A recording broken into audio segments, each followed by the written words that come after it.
항상 행복하다고 느끼고 안정이 될 때 그 순간 그 행복이 갑자기 깨져버립니다. 우리는 행복을 늘 유지할 수 없는 걸까요? 영원이라는 단어는 없는 걸까요? 있다면 행복을 오랫동안 영원히 유지할 수 있는 방법을 알려주세요. 저에게 영생의 삶에 대해서 영생의 삶에 대해서 지금 물으셨는데요. 오늘 어떤 종교의 시작인 것 같고요. 뭔가 빛이 확 새벽에 오면서 영원한 생명의 행복에 대해서 여쭙습니다. 우리 어디 계세요? 글 쓰신 분. 우리 필라테스 선생님이 우리 영원한 행복에 대해서 여쭤보셨는데 이게 어떤 의미로 쓰신 거예요? 행복하고 안정하다고 느끼면 그 행복이 깨져버린다. 항상 이렇게 정말 제가 이렇게 행복해도 괜찮은 걸까 하는 그럴 만한 엄청 행복한 그 생활을 하고 있다고 쳐요. 만약 연애를 한다 쳤을 때 정말 행복하고 이 행복이 진짜 영원할 것 같다 생각하면 그때 불행이 나와요. 딱 깨지거나 어떻게 깨져요? 뭐 헤어지거나 뭐 일이 잘 안 되거나 이런 식으로. 그래서 내가 내 자체에 뭐가 문제가 있나 이렇게 생각할 정도로 항상 행복하다가 좀 시간이 이런 생각 든 지 얼마 안 지나서 항상 뭐가 잘 안 돼요, 일이 잘. 그러면 이제 행복이 또 찾아오면 불안해지는데. 네, 그래서 항상 좀 불안한 그게 좀 있어요. 행복할 때 항상. 행복이 찾아오려고 네. 하면. 네네. 이렇게 소개하고 싶어요. 두 가지를. 첫 번째, 이건 비단 우리 선생님만의 얘기가 아니라 우리도 아마 좀 꽤 많이 느낄 거예요. 뭐가 일이 되려 그러면 왜 안 되지? 이 사람은 내가 정말 처음에 만났을 때 너무 느낌이 좋아서 야 진짜 내 인생의 베스트 프렌드, 소울메이트가 됐으면 좋겠다라고 하는데 그 사람한테 배신을 당하기도 하고 실망을 하기도 하고 관계가 깨지기도 하고 그러는 일이 나이가 먹으면서 분명히 생기는 것 같아요. 고기를 굽다 보면 이렇잖아요. 고기를 언제 뒤집죠? 이쪽 면이 익었을 때예요. 선생님 삶이 뒤집어진 건 재수가 없어서가 아니라 이쪽 면을 선생님이 열심히 진심으로 구웠기 때문이라고 생각해요. 그 남자하고 헤어진 게 아니에요. 그 남자하고 진심으로 관계를 맺었기 때문에 뒤집어진 거죠. 그러면 또 다른 오빠를 또 만나서 또 진심으로 그걸 구우면 돼요.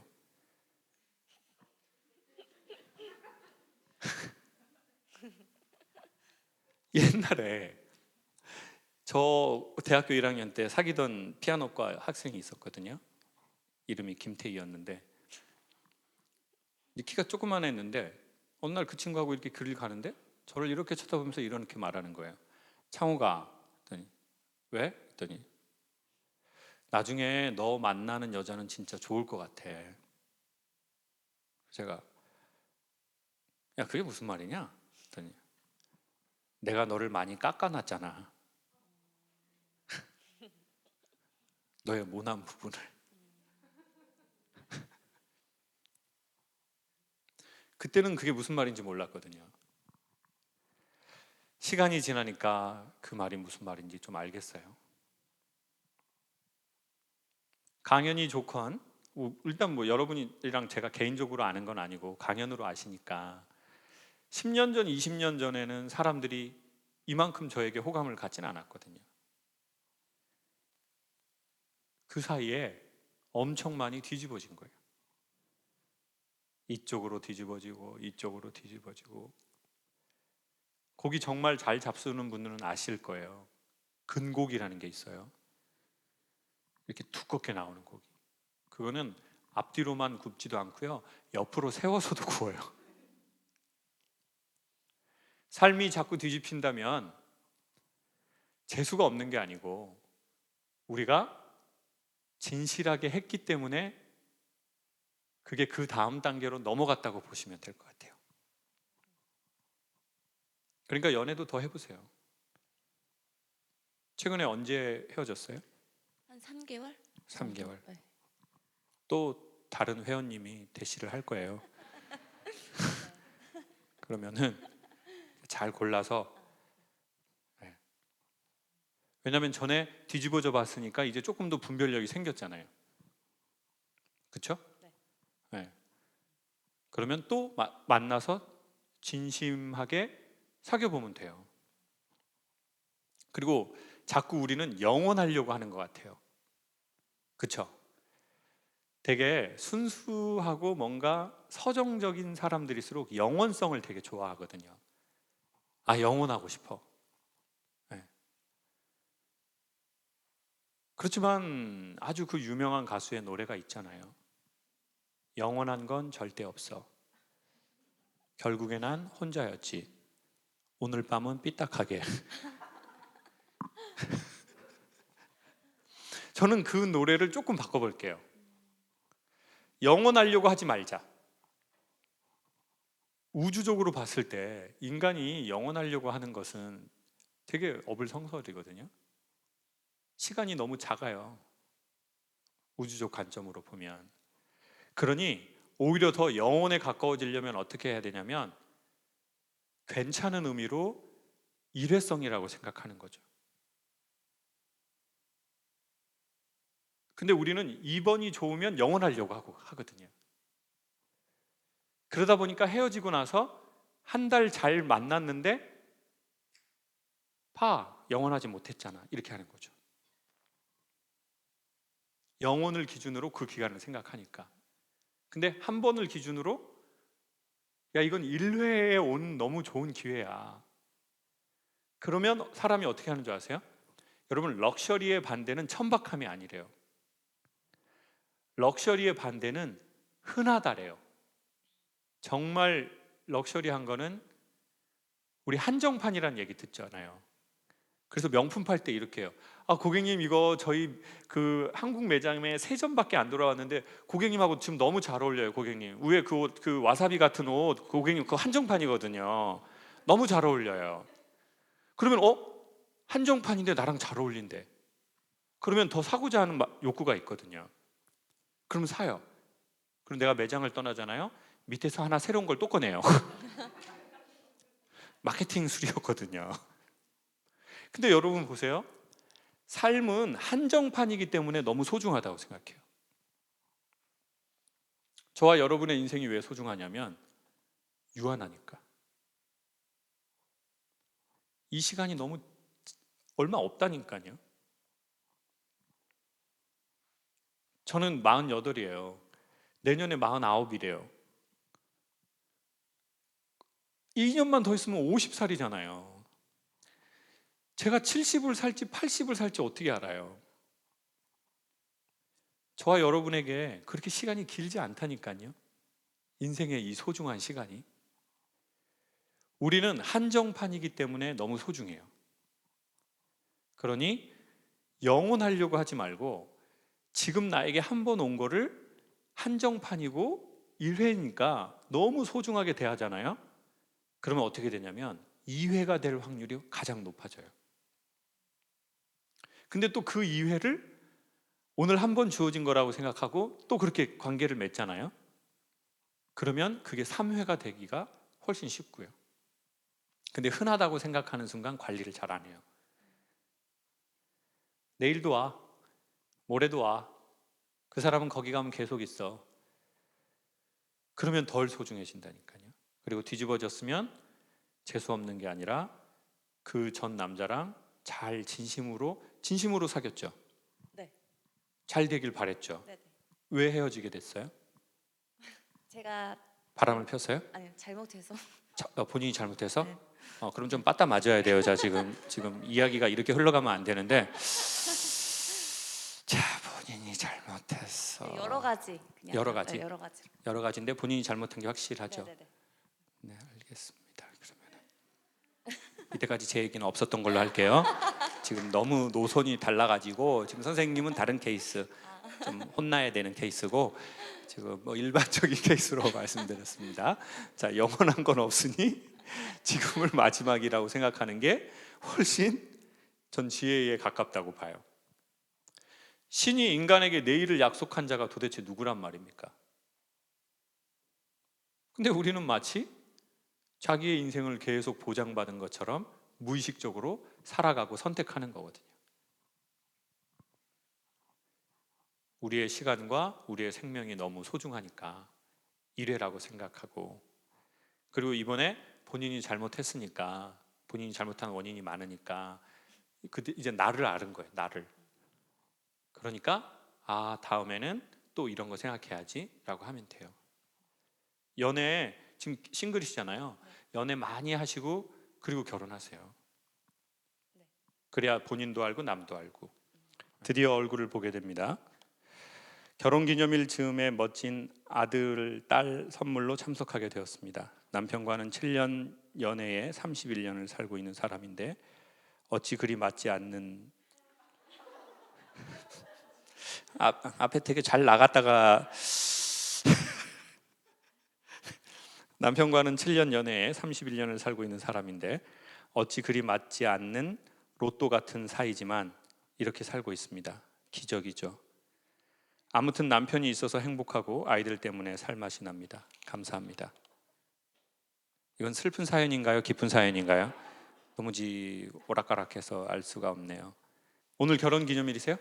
아니 결혼기념일은 28일인데 네. 아들이 먼저 예약을 해놨더라고요. 네. 그래요. 오늘 누구랑 오셨어요? 저희 남편이랑 같이.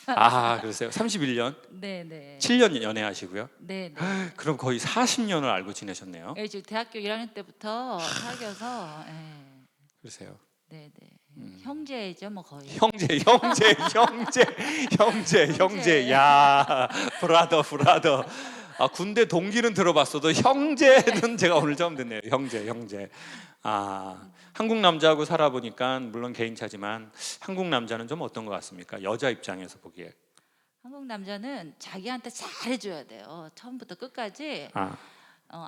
마치 내가 엄마인 것처럼. 엄마인 것처럼. 네, 그렇게 잘해줘야지 나를 좋아해주지.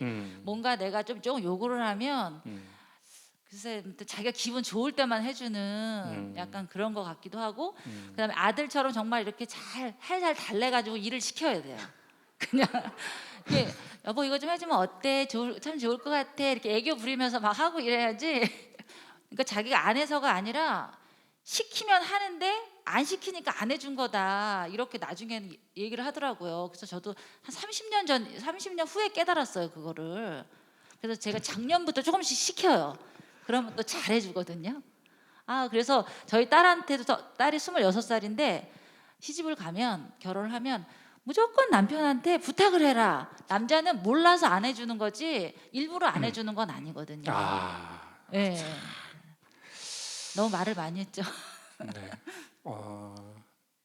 남편도 많이 힘들 것 같습니다. 제가 어머님 지금 어떤 에너지를 듣고 보니까 지금 아버님도 지금 네, 참 어머니가 많이 힘들었다고 생각하지만 지금 많은 사람들도 동시에 느꼈을 겁니다. 물론 어머니도 힘들어서 결국 지금과 같은 에너지가 되셨겠지만 또 남편분은 말할 수 없이 많이 힘든 점이 서로 있지 않았을까. 너무 본인 위주로만 생각을 하지 마시고 또 이제 서로 상대방. 근데 그 되게 중요한 얘기를 하신 것 같아요. 저는 사랑보다 더 중요한 건 예의 같아요. 우리는 자꾸 내가 너를 사랑하니까 그리고 당신이 나를 사랑해야 되는데 그렇게 전제로 말을 하는 경우가 있거든요. 부모가 애들한테도 그러잖아요. 엄마가 널 사랑하니까 이렇게 하는 거지. 엄마가 길에 지나가는 애한테 그렇게 하냐? 그 한국 엄마들은 길에 지나가는 애를 왜 데리고 항상 올까요? 그 어디에서 학원에서 같이 그 수업을 받으셨을까요? 그 길에 엄마가 길거리에 지나가는 애한테 그렇게 관심 쓰고 엄마가 뭐라 그래? 엄마 너 딸이니까 널 사랑하니까 그러는 거야. 엄마가 알았어? 이런 방울뱀 소리는 왜 내시는 걸까요? 길거리 지나가는 애들 비유했다가 예의 없는 사랑은 폭력이거든요. 그리고 예의 없는 종교가 가장 무섭고요. 그러니까 상대에 대한 예의가 없는 종교가 세상에서 제일 무섭고요. 예의 없는 사랑은 상당히 폭력적이고. 그러니까 저희가 너무 둥구스름한 멀리 떨어진 말보다는 되게 현실적인 단어로 필터링을 하면 좋겠다고 생각하는데 그게 바로 이 말인 거죠.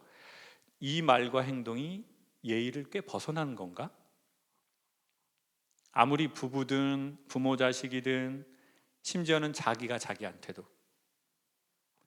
자기가 자기한테도 너무 예의 없게 행동하거나 말하는 수 있거든요.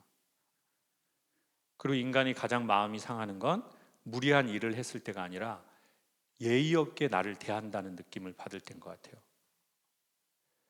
그래서 되게 좋은 거는 부탁이나 제안을 하고 그것에 대해서 피드백을 해주는 것 같아요. 구체적 기술 하나 소개해 볼게요. 남편이 과일을 사왔어요. 요즘 감 맛있거든요, 홍시. 뭐라고 얘기하면 다음에 또 사올까요? 여보, 나 이거 홍시 사왔어. 그럼 뭐라고 하면 좋아요? 그냥 눈 마주치지 말고 이렇게 감 이렇게 뭐 씻으면서 먹고 싶었는데 어떻게 알고 딱 사왔네? 지나가는 말로. 그러면 다음에 애플 망고나 샤인 머스킷 사온다니까요. 왜 사오는 줄 아세요? 피드백 받고 싶어가지고. 피드백. 그럼 샤인 머스킷 사오고, 당신 뭐 좋아해서 사왔어? 뭐 이러지도 않아요. 뭐 어떻게 이렇게 비싼 걸 사왔대? 그러면 주웠어. 아파트 앞에 있더라고. 뭐 누가 떨어뜨렸나? 그 왜 그런 줄 아세요? 한국 남자는 자기 부모가 일상에서 애정스럽게 생활하는 걸 거의 본 남자가 없거든요.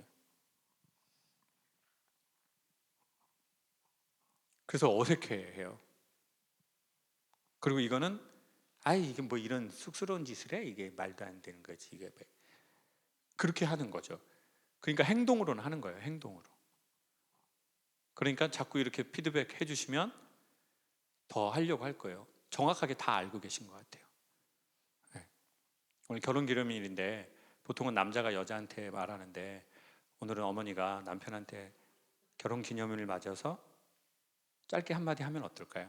남편분 보고 하시면 쑥스러우니까 카메라 보시고요. 30년 동안 같이 힘들면 안 하셔도 돼요, 어머니. 지금 말을 아름답게 꾸며내려니까 아까는 말을 엄청 잘하시다가 지금은 30년 지금 하실래요? 남편한테 듣고 싶어서 그래요. 아 그래요? 네. 아버님 하시겠습니까? 로또 같은 인생인데 참 힘들게 걸어온 것 같습니다.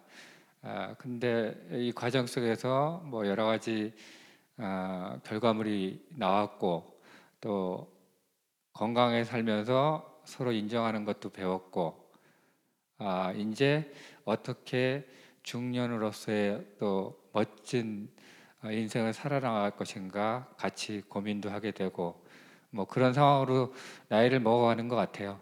아무튼 고맙고 건강하게 살아줘서 사랑합니다. 아버님. 질문 하나 마이크 잡은 김에 한 개 더 해도 되겠습니까? 네, 아버님. 딸내미가 2박 3일 여행을 갔어요. 친구하고 여자친구하고 갔는데 여자친구가 남자친구가 헤어져서 뭐 위로여행을 우리 친구로서 같이 간 것 같은데 사진을 찍어 올린 게 본인 사진밖에 없더라고요. 그래서 아들한테 물어봤어요. 야, 저기 왜 혼자 가지 않고 둘이 갔는데 혼자 사진만 올라오냐? 그랬더니 무슨 상관이에요? 그래서 혹시나 남자친구랑 뭐 갔을 수도 있는 거 아니냐? 그랬더니 아빠가 좀 꼰대 같은 생각을 하고 계시다. 상관하지 말라는 거예요. 그래서 제가 진짜 꼰대인가? 혹시 이게 뭐 남자친구 얼굴도 모르고 뭐 결혼 뭐 이런 것도 오고 가지 않은 상태에서 자녀들이 이성 간에 여행을 간다고 만약에 부모한테 허락을 받으러 얘기를 해준다면 어떻게 할까라는 고민을 잠시 했거든요. 이걸 허락을 해줘야 되는 건지 아니면 이게 이런 생각 가지는 게 꼰대인 건지 한번 여쭙고 싶습니다. 일단 제 딸은 안 되고요.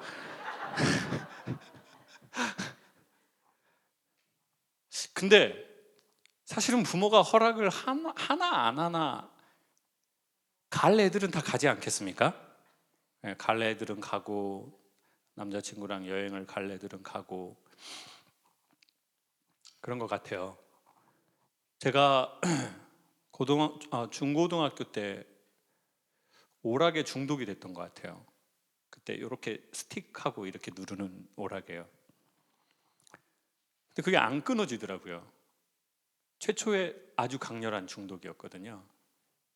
근데 지금은 저는 핸드폰으로나 컴퓨터로 그 게임을 해본 적이 한 번도 없거든요.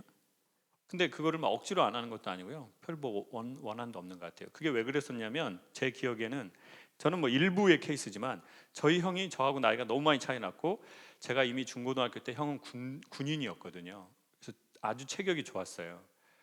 근데 이제 저희 막내 누나 김미자 이 촉새가 제가 오락실 다닌다는 걸 이제 형한테 얘기를 한 거예요.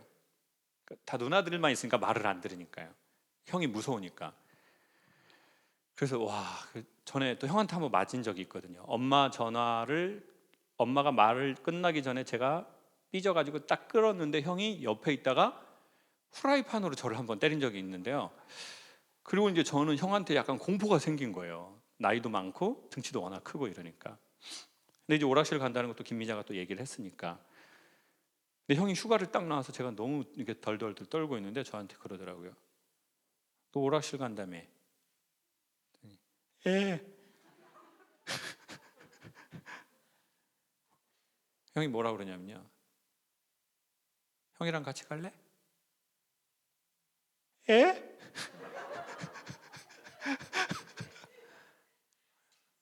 따라와.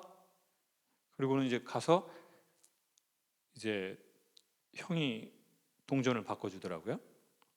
너 해. 그리고 형도 하고. 재미가 없는 거예요.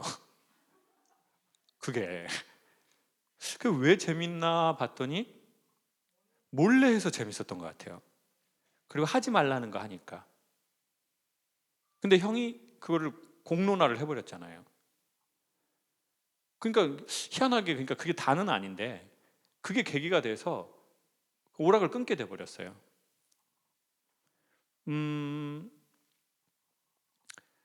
아빠가 엄마가 하지 말라고 한다고 애들이 안 하지는 않을 거라고 봐요. 네, 오히려 더 할 수도 있고. 네. 아들이 어느 정도 크면 엄마는 딸방에 확확 들어가면 안 되죠. 근데 애가 자기 애라고 늘 생각하고 어리다고 생각해서 딱 들어갔는데 아들이 영상을 보고 있다가 엄마가 들어오는 순간 볼륨을 끈다는 게 켜버렸네요.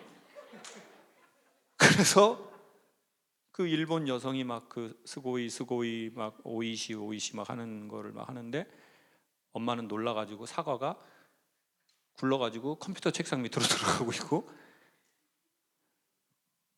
이때 엄마는 어떻게 해야 된다고 생각하세요? 이거 집에서 벌어질 수 있는 일들인데 자녀가 있으면 아니면 남편이 있어도 그럴 수 있어요. 뭐라고 말을 하고 나와야 돼요? 그냥 사과를 주워야 돼요? 그냥 나가야 돼요? 사과가 굴러가지고 그 오이시 하는 그 스고이 하는 그 스피커 밑으로 들어가는데 엄마가 어떻게 사과를 가지고 와야 돼요? 어떻게 해야 돼요? 대화도 없이? 말도 없이? 예? 뭐라고 말해야 돼요? 미안하다? 사과 먹고 해라?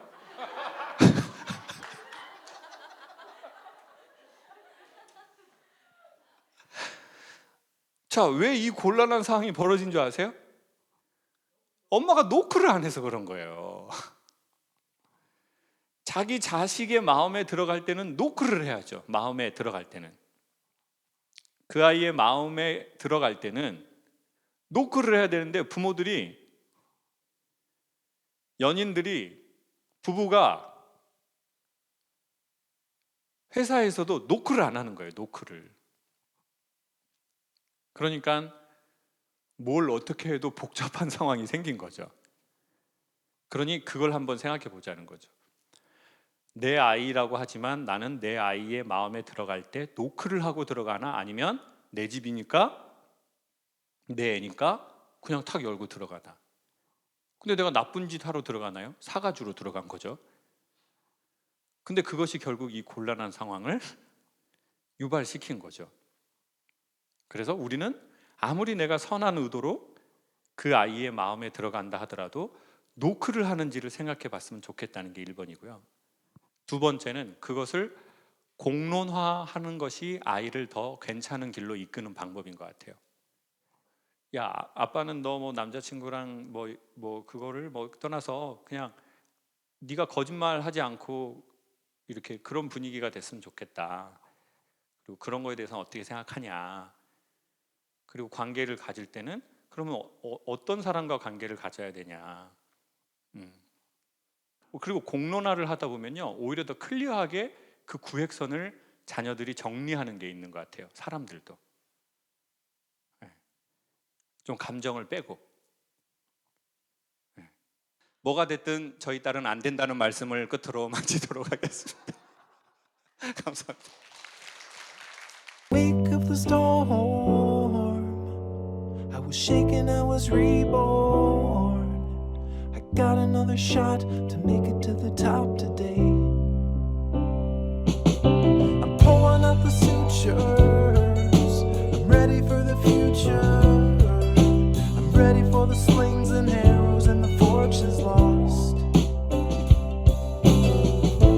And there's a voice that's buried deep inside my head. As it stumbled out, it said, hey, I got another chance. I was living like a zombie, head in a trance. Hey, hey, hey, and we're slow, and life is all you know. And when it flashed before my eyes, I realized this is everything.